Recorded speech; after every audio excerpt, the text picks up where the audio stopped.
வேண்டியது காலையில் நீ எழுந்திருக்கின்ற பொழுது உன் படுக்கையை தான் என்று சொன்னார்.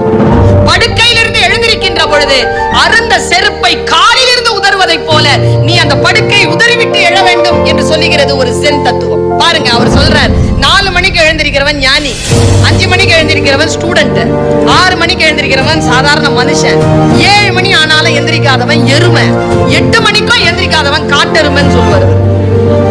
படுத்து புரண்டுகிட்டே இருக்கிறது. இந்த உலகத்தை முதல்ல நீ ஜெயிக்கணும், உன்னை நீயே ஜெயிக்கணும்னு சொன்னால் முதலில் நீ ஜெயிக்க வேண்டியது காலையில் நீ எழுந்திருக்கின்ற பொழுது உன் படுக்கையை தான் என்று சொன்னார்.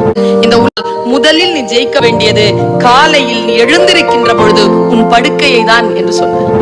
படுக்கையிலிருந்து எழுந்திருக்கின்ற பொழுது அருந்த செருப்பை காலிலிருந்து உதறுவதை போல நீ அந்த படுக்கையை உதறிவிட்டு எழ வேண்டும் என்று சொல்லுகிறது ஒரு சென் தத்துவம். பாருங்க, அவர் சொல்றார்